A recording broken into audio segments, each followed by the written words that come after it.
Students, hope you all are fine. Our today's topic is virus. Virus एक Latin word है जिसका मतलब होता है पॉइजन। ये एक न्यूक्लियो प्रोटीन एंटिटी होती है जो कि किसी भी लिविंग ऑर्गेनिजम्स की सेल की सिंथेटिक मशीनरी को यूज़ करती है, उसकी हेल्प से मल्टीप्लाई करती है। ये सेल की ग्रोथ में या उसके डिवीज़न में हेल्प नहीं करती, लेकिन जेनेटिक मटेरियल ऑफ वायरस जो है वो उसकी बहुत सारी कॉपीज़ बना देते हैं। प्री हिस्टोरिक टाइम से ही वायरसेस जो हैं वो नोन है। सबसे पहले स्मॉल पॉक्स और जो हमारी पोलियो वायरसेस हैं इनके बारे में पता लगाया गया था। ब्रोकन टुलिप, जिसे हम सिंबल ऑफ लव एंड नाइस्टी मानते हैं, ये भी एक वायरल इन्फेक्शन का ही प्रोडक्ट होता है। इसके बारे में हमें सबसे पहले कॉशियस ने 1576 में बताया था। उसके बाद जीनर ने 1796 में स्मॉल पॉक्स के अगेंस्ट वैक्सीनेशन जो है उसको डिस्कवर किया था।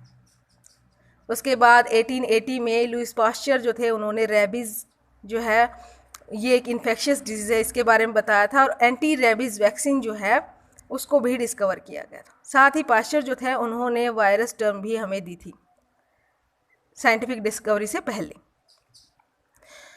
मोज़ाइक जो डिजीज़ होती है टबैको में, जिसके बारे में मेयर ने 1886 में हमें बताया था कि एक फिल्ट्रेबल एजेंट होता है जो कि टबैको एक्सट्रैक्ट जो होता है उससे मिलता है, टबैको डिजीज टबैको प्लांट के एक्सट्रैक्ट से मिलता है। उसके बाद कह रहा है कि जो हमारा न्यूक्लियो प्रोटीन नेचर होता है वायरसेस का, इसके बारे में हमें सबसे पहले बॉर्डन और पायरी ने 1936 में बताया था। पोलियो वायरस जो है उसको फर्स्ट टाइम ह्यूमन सेल में कल्चर किया था एंडर ने 1949 में। जो वायरस होता है ये नॉन लिविंग मैटर में जो है वो ग्रो नहीं करता, इसको नॉन लिविंग कल्चर नहीं कर सकते, नॉन लिविंग कल्चर मीडियम में ग्रो नहीं करवा सकते। उसके बाद क्या कह रहा है कि जो हार्शे एंड चेस थे उन्होंने 1952 में कंफर्म किया था कि जो डीएनए होता है वो बैक्टीरियोफेज के अंदर जेनेटिक मटेरियल होता है। फ्रैंकलिन कॉनरेड जो थे उन्होंने 1956 में, और फिर बाद में हमारे ग्रियर और श्रैम जो थे उन्होंने 1956 में आरएनए जो है वो जेनेटिक मटेरियल है किसका, टबैको मोज़ाइक वायरस का, ये हमें बताया था। इस तरह से बहुत सारी डिस्कवरीज हुई। वायरस जो है ये एक ऑब्लिगेट पैरासाइट होता है। ये लिविंग सेल से बाहर इनर्ट फॉर्म में मिलता है। जो इनर्ट वायरस होता है उसे हम वायरोन भी कह सकते हैं। इसे हम आसानी से क्रिस्टलाइज भी कर सकते हैं और स्टोर भी कर सकते हैं इंडेफिनेटली टाइम। वायरस जो होते हैं इनके अंदर इरिटेबिलिटी और जो मोटिलिटी है ये नहीं होती अपनी खुद की। वायरस को एक वेक्टर से दूसरे वेक्टर होस्ट तक जाने के एक होस्ट से दूसरे होस्ट तक जाने के लिए, यानी कि एक ऑर्गेनिज्म से दूसरे ऑर्गेनिज्म तक जाने के लिए वेक्टर की ज़रूरत पड़ती है। वायरसेस जो हमें आर्थ्रोपोड्स में मिलते हैं, यानी कि जिन वायरसेस को ट्रांसफ़र करने के लिए arthropod as an vector use करते हैं, इंटरमीडिएट होस्ट यूज़ करते हैं, उसे हम आर्बो वायरसेस कहते हैं। अब डिस्कस करेंगे साइज़ की। वायरस जो है ये हमारी स्मॉलेस्ट एंटिटी है। साइज़ वेरी करता है 10 nm to 17 nm to large size. 10 nm जो है ये foot and mouth virus cattle जो होता है उसमें मिलता है। 70 nm जो है अल्फा मोज़ाइक वायरस का साइज़ है। 300 इंटू 17.5 nm जो है वो टोबैको मोज़ाइक वायरस है। 400 nm जो है वो पैरेट फीवर वायरस है। तो साइज़ जो है वो वेरी करता रहता है इसका। शेप की अगर हम बात करें तो जो हमारी वायरस की शेप है वो मोस्टली 3 फॉर्म में हमें मिलती है। पहला है हेलिकल, इसका एग्जाम्पल है TMV यानी कि टोबैको मोज़ाइक वायरस। उसके बाद क्यूबॉइडल, इसका एग्जाम्पल है पोलियो माइलिटिस। उसके बाद थर्ड टाइप जो है वो हमारा बाइनल, जिसका एग्जाम्पल है बैक्टीरियोफेजिस जैसे कि T2। उसके बाद हम बात करते हैं क्लासिफिकेशन की। क्लासिफिकेशन की अगर बात करें तो जो जेनेटिक मटेरियल है उसके बेस पे जो वायरसेस है 2 कैटेगरी में रखे गए हैं, डीऑक्सीवायरा एंड राइबोवायरा। जिनके अंदर DNA as an genetic material है तो वो डीऑक्सीवायरा है। ये तीनों ही फॉर्म में मिलता है हमें, deoxy helica, deoxy cubica and deoxy binala. उसके बाद राइबोवायरा की अगर बात करें तो इनके अंदर RNA as an genetic material होता है। ये दो फॉर्म में मिलता है, राइबोहेलिका एंड राइबोक्यूबिका। उसके बाद हम बात करेंगे types of virus. 3 main groups में डिवाइड किया गया है। हॉल्म्स जो है उन्होंने 1948 में 3 मेन कैटेगरीज में रखा है इसे, प्लांट वायरस, एनिमल वायरस और उसके बाद हमारा है फेजिनेशिया। प्लांट वायरस को हम फाइटोफेजिनेरिया भी कैसे कह सकते हैं। इसका एग्जांपल है tobacco Mosaic virus, potato Mosaic virus, tomato leaf curl virus. Animal viruses जो हैं इसे हम जू फेजिनियाई भी कह सकते हैं।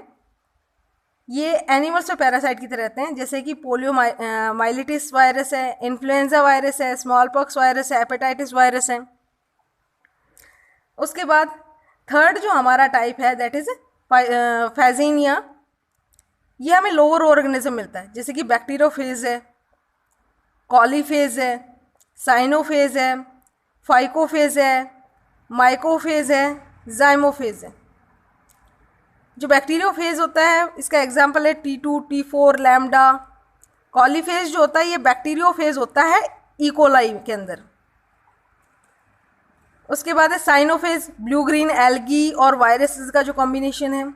फाइकोफेज एल्गल वायरस होता है, माइकोफेज फंगल वायरस होता है, जाइमोफेज यीस्ट वायरस होता है, माइकोफेज ऑफ यीस्ट। तो ये डिफरेंट टाइप्स हैं वायरसेस के। उसके बाद हम बात करते हैं वायरसेस के कंपोनेंट की, कि वायरसेस के क्या क्या कंपोनेंट है, किस किस चीज़ से मिलकर बना हुआ है। 2 मेन चीज़ें होती हैं इसकी, न्यूक्लियोइड या फिर जीनोम कह सकते हैं, एंड कैप्सिड। जो एनवेलप होता है वो हमें कुछ केसेस में ही मिलता है, एंजाइम्स भी किसी किसी में हमें मिल जाते हैं। तो सबसे पहले हम बात करते हैं न्यूक्लियोइड की। न्यूक्लियोइड जो है ये रिप्रेजेंट करता है वायरल क्रोमोसोम को। न्यूक्लियोइड जो होता है ये सिंगल मॉलिक्यूल होता है न्यूक्लिक एसिड का, लीनियर भी हो सकता है, सर्कुलर भी हो सकता है। ये इन्फेक्टिव पार्ट होता है वायरस का। एक्चुअली जो इन्फेक्शन फैलाता है वो यही पार्ट फैलाता है। न्यूक्लिक एसिड या तो हमें डीएनए के फॉर्म में मिलेंगे या फिर आरएनए की फॉर्म में मिलेंगे, दोनों में मिल सकते हैं। डीएनए जो वायरसेस कंटेन करते हैं उनको हम डीऑक्सी वायरसेस कहते हैं, और जिनमें आरएनए मिलता है उसको हम राइबो वायरसेस कह सकते हैं। उसके बाद इनको फर्दर सब टाइप्स में बांटा गया है, single standard and double standard करके। डबल स्टैंडर्ड की अगर हम बात करें तो डबल स्टैंडर्ड पहले डीएनए है, तो इसके एग्जांपल है T2, T4 bacteriophage, coliphage lambda, cauliflower mosaic, pox virus. उसके बाद है single standard DNA, coliphage MS2, coliphage FD, ये इसके एग्जांपल हैं। डबल स्टैंडर्ड आरएनए की अगर बात करें तो ये हमें रियो वायरसेस या ट्यूमर वायरसेस के अंदर मिलता है, लेकिन दोनों में लीनियर मिलता है। सिंगल स्टैंडर्ड आरएनए की अगर हम बात करें तो ये मोस्ट कॉमनली हमें किस में मिलता है, राइबो वायरसेस के अंदर मिलता है, या फिर रेट्रो वायरसेस जिसमें 2 कॉपीज होती हैं सिंगल स्टैंडर्ड डीएनए की। उसके बाद हम बात करते हैं कि वायरल जो हमारे क्रोमोसोम्स है या न्यूक्लियोइड्स जो हैं उनके अंदर बहुत ज़्यादा जीन्स हमें नहीं मिलती हैं। T4 बैक्टीरियोफेज जो है उसमें हमें लगभग 100 जीन ही मिलती हैं। वायरल जो क्रोमोसोम होता है या न्यूक्लिक एसिड जो होता है ये कॉइल्ड होता है पॉलीअमाइंस या इंटरनल प्रोटीन्स की हेल्प से। उसके बाद हम बात करते हैं नेक्स्ट कंपोनेंट इसका कैप्सिड, यानी कि इसकी शीथ। शीथ जो है वो कई सारी सिंगल यूनिट से मिलकर बनी हुई है। सिंगल यूनिट की अगर हम बात करें तो उसे हम कैप्सोमर कहते हैं। बहुत सारी सिंगल यूनिट कैप्सोमर्स जो हैं वो इकट्ठी होकर कैप्सिड बनाती हैं। ये इसके जो जेनेटिक मटेरियल है उसको फिजिकल और केमिकल एजेंट से डैमेज होने से बचाती हैं। कैप्सिड जो हमारा TMV का यानी कि टोबैको मोजाइक वायरस का जो कैप्सिड होता है उसके अंदर हमें लगभग 2130 कैप्सोमर्स मिलते हैं। उसके बाद है एनवेलप। एनवेलप जो है ये एक लूज मेम्ब्रेनस कवरिंग होती है जो हमें कुछ एक एनिमल वायरसेस में मिलती है। प्लांट्स में रेयरली मिलती है, बैक्टीरिया में भी रेयरली मिलती है।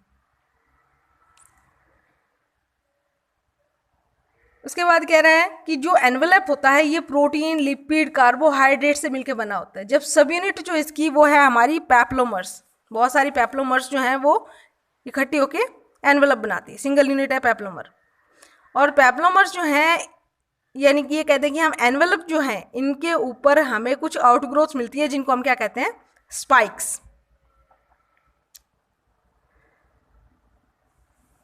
उसके बाद नेक्स्ट है एंजाइम्स। तो एंजाइम्स जो हैं वो ओकेजनली मिलते हैं, किसी किसी वायरसेस में मिलते हैं, सब में नहीं मिलते हैं। जो एंजाइम्स होते हैं वो रीजन में प्रेजेंट होते हैं, कांटेक्ट करते हैं होस्ट सेल के साथ इन बैक्टीरियोफेज। इनमें जो एंजाइम्स मिलते हैं हमारे न्यूरा एमिनिडेज हैं जो कि इन्फ्लुएंजा वायरस से मिलता है, RNA polymerase, RNA transcriptase, reverse transcriptase, ये डिफरेंट एंजाइम्स हैं। उसके बाद हम डिस्कस करेंगे रिप्रोडक्शन वायरॉइड्स वगैरह के बारे में नेक्स्ट वीडियो में।